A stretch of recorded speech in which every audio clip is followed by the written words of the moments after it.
शिवसेनेसंदर्भात काल जी सुनावणी पार पडली होती त्यापेक्षाही जास्त वादळी सुनावणी आज झाली आहे। सुप्रीम कोर्टात आज सलग दुसऱ्या दिवशी शिवसेना पक्ष आणि चिन्हासंदर्भात सुनावणी पार पडली। उद्धव ठाकरे गटाचे वकील कपिल सिब्बल यांनी निवडणूक आयोगाचे अक्षरशः वाभाडे काढले। विधिमंडळ पक्ष आणि राजकीय पक्ष पूर्णपणे वेगळे असताना निवडणूक आयोगाने पक्ष आणि चिन्ह एकनाथ शिंदेंना दिलंच कसं काय असा थेट प्रश्न त्यांनी सुप्रीम कोर्टाला विचारला। तसेच निवडणूक आयोगाने 2018 ची शिवसेनेची घटना अमान्य केलीच कशी? शिवसेनेची घटना अमान्य करण्याचा कोणताही अधिकार निवडणूक आयोगाला नाही, तरी सुद्धा ही घटना पूर्णपणे बाजूला ठेवत त्यांनी पक्ष आणि चिन्ह एकनाथ शिंदे गटाला दिलं। एवढंच नाही तर पुढे बोलताना त्यांनी थेट एकनाथ शिंदेंचंच पद काढलं। उद्धव ठाकरे पक्षाचे प्रमुख असताना एकनाथ शिंदे आमदार आणि मंत्री झाले, मग तीच घटना निवडणूक आयोग कशी काय रद्दबातल ठरवू शकतो? तसेच कपिल सिब्बल यांनी थेट गटांच्या सदस्यांची संख्याच बाहेर काढली। ज्या वेळेस पक्ष फुटला तेव्हा उद्धव ठाकरेंनी निवडणूक आयोगाकडे तब्बल 19 लाख सदस्यांच्या पाठिंब्याचं पत्र दिलं होतं, तर एकनाथ शिंदे गटाकडून फक्त 4 लाख सदस्यांचा पाठिंबा पत्र देण्यात आलं होतं। यावरून कोणत्या पक्षाला किती कार्यकर्त्यांचा पाठिंबा आहे समजलं होतं। पण निवडणूक आयोगाने या पाठिंबा पत्राला थेट केराची टोपली दाखवली आणि पक्ष आणि चिन्ह एकनाथ शिंदे गटाला देऊन टाकलं। यासोबतच कपिल सिब्बल यांनी सुप्रीम कोर्टात असे 4 मुद्दे मांडलेत, त्यामुळे सुप्रीम कोर्ट थेट एकनाथ शिंदेंच्या विरोधात निकाल देऊ शकतं। हे असे 4 मुद्दे आहेत ज्यामुळे एकनाथ शिंदेंना या खटल्यात सर्वात मोठा धक्का बसू शकतो। हे 4 मुद्दे याआधी इतक्या प्रकर्षाने मांडण्यात आले नव्हते, पण आता या 4 मुद्द्यांमुळे निवडणूक आयोग अडचणीत सापडला असून जर आयोगाला कोर्टानं झापलं किंवा आयोगावर ताशेरे ओढले तर मात्र एकनाथ शिंदेंच्या हातून शिवसेना निसटणार आहे। नक्की कोणते आहेत ते 4 मुद्दे आणि मुद्द्यांना जर कोर्टानं विचारात घेतलं तर शिवसेना कशी शिंदेंच्या हातून निसटणार आहे जाणून घेणार आहोत या व्हिडिओच्या माध्यमातून। नमस्कार, मी मृदुला आणि तुम्ही पाहताय थोडक्यात। सर्वोच्च न्यायालयात सरन्यायाधीश सूर्यकांत यांच्या पीठासमोर सुरू असलेली ही सुनावणी आता अत्यंत निर्णायक टप्प्यात पोहोचली आहे। सलग दुसऱ्या दिवशी कपिल सिब्बल यांनी ज्या आक्रमकतेने आणि कायदेशीर बाबींवर बोट ठेवून युक्तिवाद केला त्याने शिंदे गटासह थेट निवडणूक आयोगाच्या कारभारावरच मोठे प्रश्नचिन्ह उपस्थित केले आहे।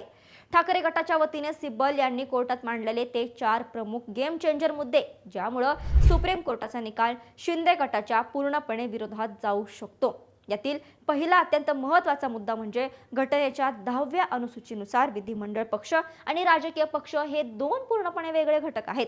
शिवसेनेमध्ये जी फूट पडली ती केवळ विधिमंडळ पक्षात म्हणजेच आमदारांमध्ये पडलेली फूट होती, परंतु निवडणूक आयोगाने याच फुटीला संपूर्ण राजकीय पक्षातील फूट मांडण्याची सर्वात मोठी ऐतिहासिक आणि कायदेशीर चूक केली। सिब्बल यांनी या युक्तिवादाचे समर्थन करण्यासाठी सुप्रीम कोर्टात प्रसिद्ध केरळ काँग्रेस खटल्याचा आणि सादिक अली प्रकरणाचा दाखला दिला। पक्षात प्रथम दर्शनी फूट पडल्याचा कोणताही ठोस पुरावा नसताना थेट विधिमंडळ पक्षालाच मूळ राजकीय पक्ष घोषित करणे पूर्णपणे असंवैधानिक आहे।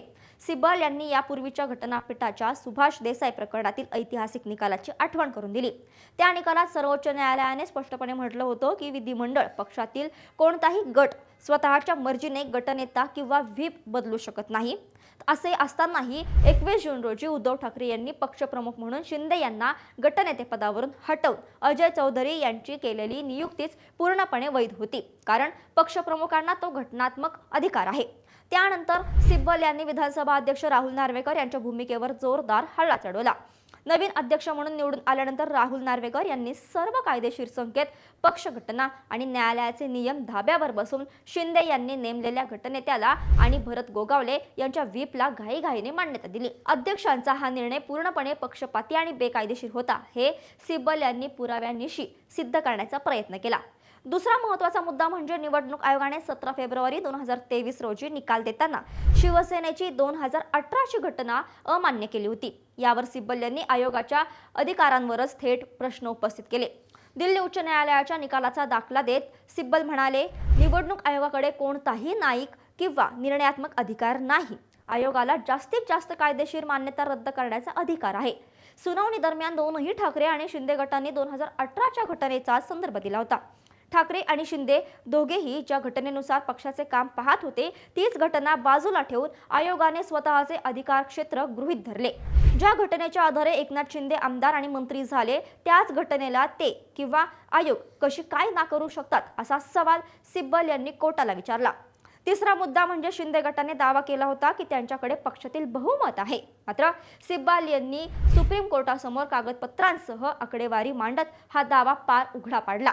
ठाकरे गटाकडून राष्ट्रीय कार्यकारिणीतील 160 सदस्य होते तर शिंदे गटाकडे 0 सदस्य होते. याशिवाय ठाकरे गटाकडे उपनेते, सचिव, जिल्हा प्रमुख, विभाग प्रमुख आणि तब्बल 19,40,000 प्राथमिक सदस्यांचे पाठिंब्याचे प्रतिज्ञापत्र होते. तर शिंदे गटाकडे केवळ 4,48,000 सदस्यांचा पाठिंबा होता. म्हणजे शिंदे गटाकडे संघटनात्मक पातळीवर 0 बहुमत होते. तरी सुद्धा निवडणूक आयोगाने या अफाट राजकीय आणि संघटनात्मक बहुमताला थेट केराची टोपली दाखवली आणि केवळ काही आमदारांची संख्या मोजून पक्ष व चिन्ह दुसऱ्या गटाला बहाल केलं. हा संपूर्ण निर्णयच अनैतिक आणि पक्षपाती असल्याचा घणाघात सिब्बल यांनी केला.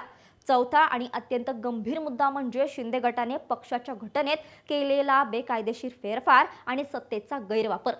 26 जुलै 2022 रोजी एकनाथ शिंदे यांच्या अध्यक्षतेखाली आणि फक्त 2 नेत्यांच्या उपस्थितीत एक बैठक झाली. या बैठकीत त्यांनी स्वतःच 2018ची शिवसेनेची घटना बदलली आणि नंतर कोर्टात घटनाच अस्तित्वात नाही असा चुकीचा युक्तिवाद केला. 21 जून 2022 रोजी पक्षात फुटीची कोणतीही कायदेशीर लक्षणे नव्हती आणि अपात्रतेची कारवाई प्रलंबित असताना शिंदे गटाला बेकायदेशीरपणे सरकार स्थापन करू दिले गेले.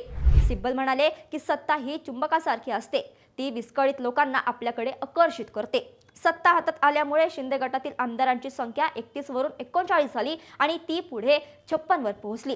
हे बहुमत नैसर्गिक नव्हतं तर सत्तेच्या प्रभावातून निर्माण केलेले होते. कपिल सिब्बल यांनी आपल्या तुफानी युक्तिवादाचा शेवट करताना कोर्टाला अतिशय मार्मिक इशारा दिला आहे. ते म्हणाले की आम्ही निवडणूक आयोगाला आधीच पुरेसे अधिकार दिले होते, परंतु आता त्यांना राजकीय पक्षाची घटनाच नाकारण्याचा अजून एक अधिकार देऊन बघा देशात काय होतं. विधानसभा अध्यक्षांनी आणि निवडणूक आयोगाने अपात्रतेच्या याचिकांवर निर्णय प्रलंबित ठेवून शिंदे गटाला सत्ता आणि चिन्ह बहाल केले.